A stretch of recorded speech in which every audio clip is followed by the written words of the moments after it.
Vamos a pedirle a la doctora de la Valle que continúe con su presentación. Bueno, muchas gracias Virginia por la invitación a todos.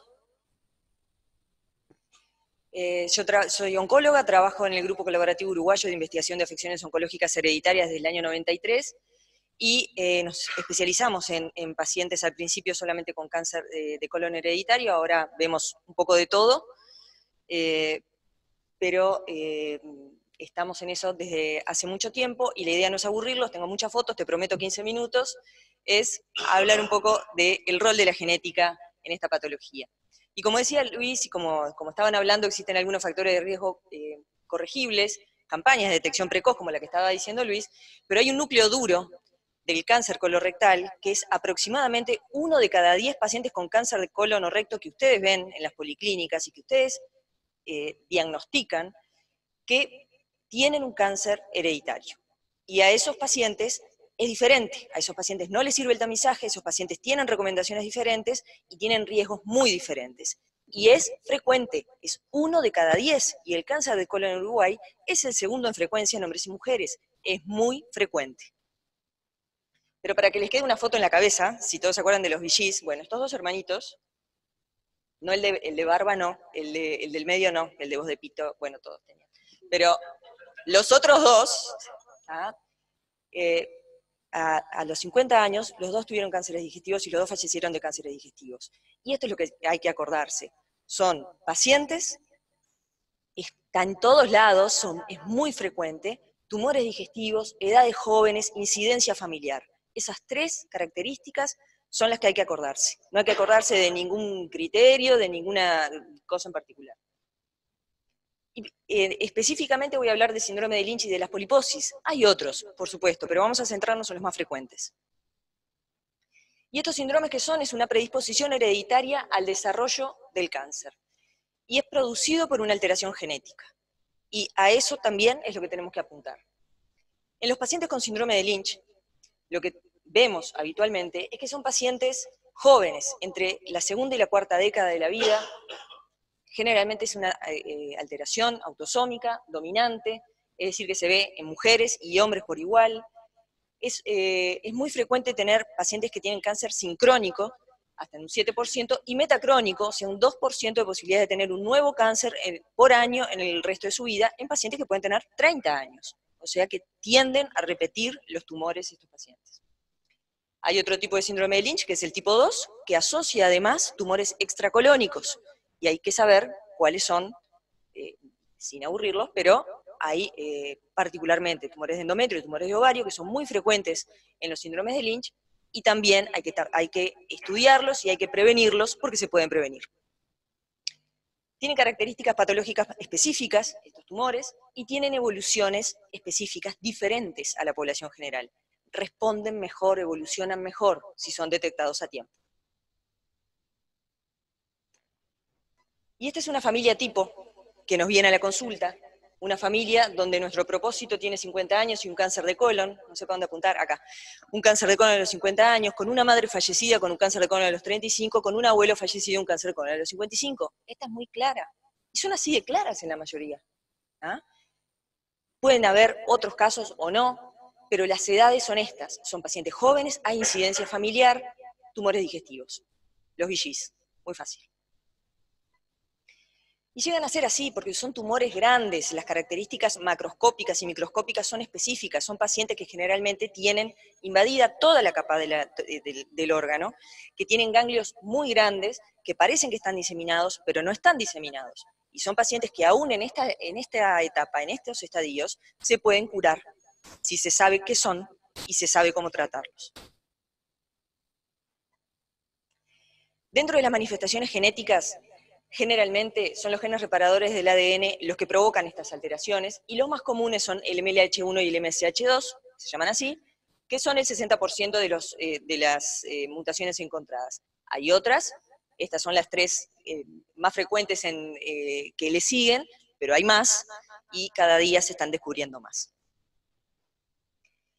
También contamos con otro tipo de alteraciones genéticas que son diferentes, que tienen otras manifestaciones, que son las poliposis adenomatosas familiares. Hay otras poliposis. Esta es la más frecuente.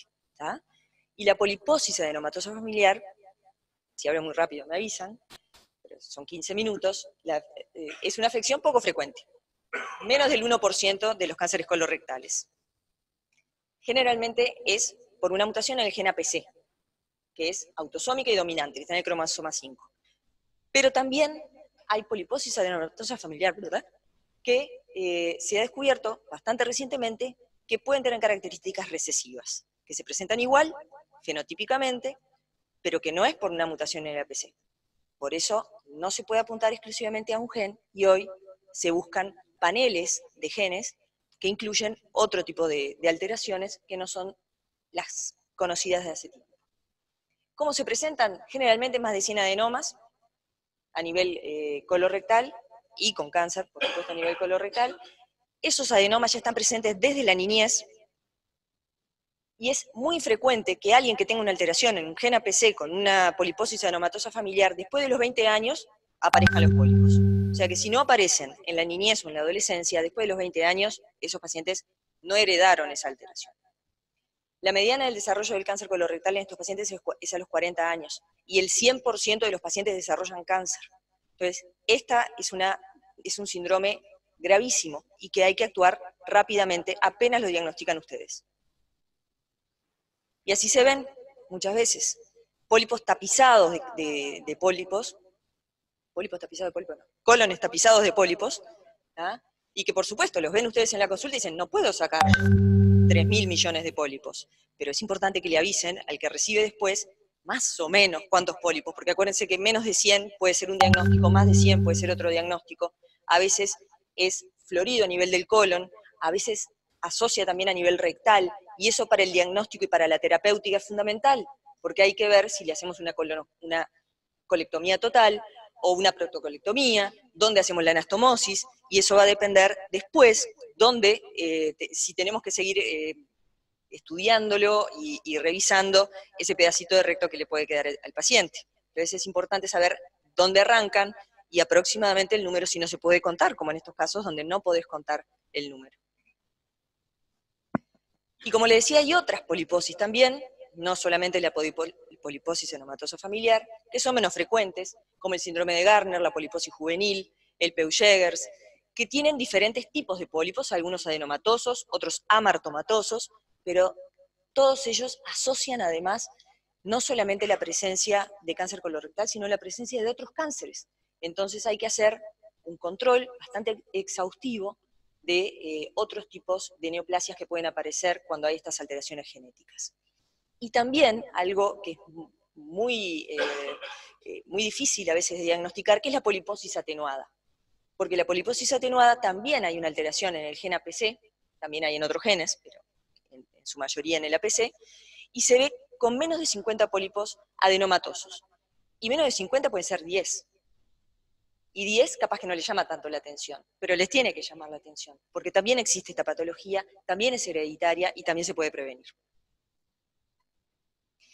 Y esto es una demostración de cuán grave puede ser. Esta es una paciente que ya falleció, que tenía un síndrome de Gardner, ¿ah? Y empezó todo con unos pólipos, y terminó con un tumor desmoide, que es lo que asocia las poliposis, los síndromes de Gardner, y puede llegar a generar este tipo. Es una paciente que falleció, capaz que tú la conociste, Gabriela, acá en el instituto.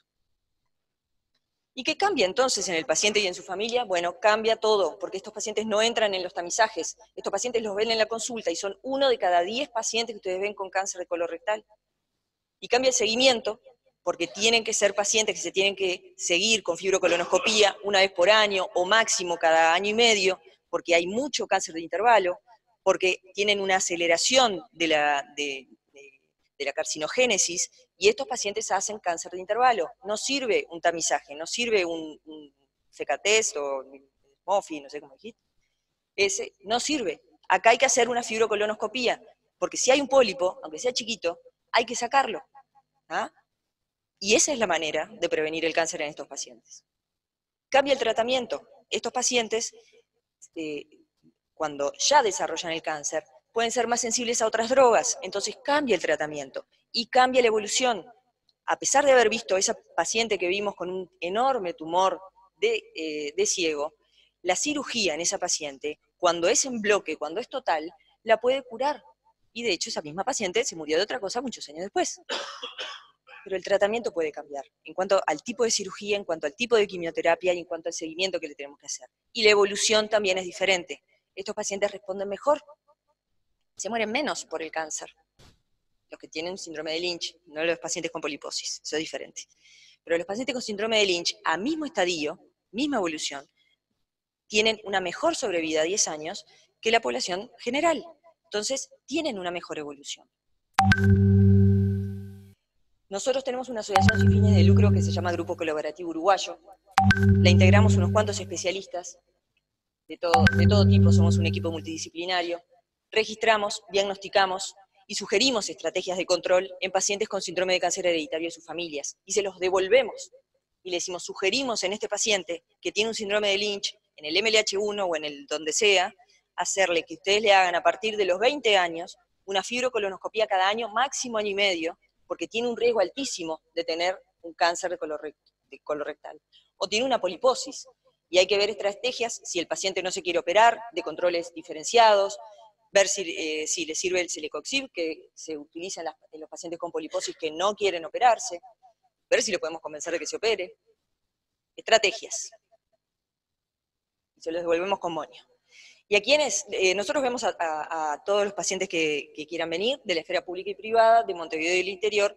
La consulta es gratuita, si necesita algún estudio genético, eso a veces contamos con una fundación que nos facilita el estudio, a veces quien lo quiere pagar por su cuenta, que estamos en el entorno de los $300, hemos conseguido precios bastante accesibles, se lo pueden hacer, y una vez diagnosticado en el laboratorio del Hospital Militar, se lo podemos hacer al resto de la familia en forma gratuita. Así que es accesible, y si no tiene dinero, buscamos la manera, y tenemos una fundación que nos apoya muchas veces. Esto es un poquito viejo, pero tenemos alrededor de 1.500 familias registradas con varios tipos de síndrome. Predominan los pacientes con síndrome de Lynch porque es muy frecuente, y desde que empezamos a ver cáncer de mama y ovario ha aumentado también mucho esa cifra. Las técnicas que utilizamos son el Sanger, el NGS, pero más que nada utilizamos los paneles multigen, porque hoy se ha visto que no todo está donde pensábamos que estaba, y se necesitan paneles con varios genes para poder determinar, y sobre todo en pacientes con grises, donde vemos que hay un cáncer de mama, un cáncer de colon, un cáncer de estómago, y no es tan cerradito y tan fácil el diagnóstico genético. El doctor Lynch, el señor del síndrome, vino a Uruguay en 3 oportunidades, y con él fue que nos fuimos especializando y concentrando y estudiando estos pacientes y estas familias, y fue de muchísima utilidad y sigue siendo un referente y sigue atendiendo nuestros mails sin problema. Y nosotros empezamos con el doctor Sarroca en el año 1993, esto fue de las primeras familias que vimos, a puño, en un rollo muy grande. Esta es otra de las visitas del doctor Lynch, ya estoy terminando. ¿Y por qué sirve todo esto? Bueno, porque podemos diferenciar de toda esta maraña de gente quién es el que está caminando por la playa y quién amerita un estudio diferente. Porque estos pacientes son jóvenes, no son los pacientes de 65 años que vemos con un cáncer de colon. Estos pacientes tienen 30 años, tienen hijos chicos, están en plena actividad laboral. El impacto que tiene social, familiar y en salud pública de estos pacientes es enorme, y podemos evitarlo. Y bueno, y podemos acotar aún más la búsqueda, porque se transmite de generación en generación, pero no a todos. Entonces nosotros podemos caracterizar a una familia. Esta familia tiene, por ejemplo, síndrome de Lynch. Y lo podemos establecer clínicamente, con un arbolito que hagamos con 2 preguntas que podamos hacer en la consulta.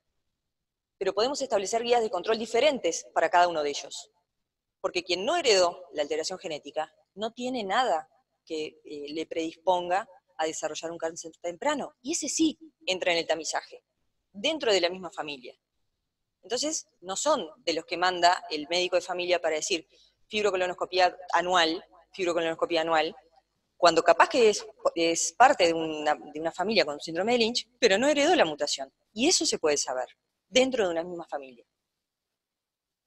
Y como, bueno, le decíamos, esta es la técnica de Sanger, pero generalmente nosotros utilizamos los paneles multigen, que son una herramienta costo efectiva. Y los costos cada vez son menores, entonces más efectiva es.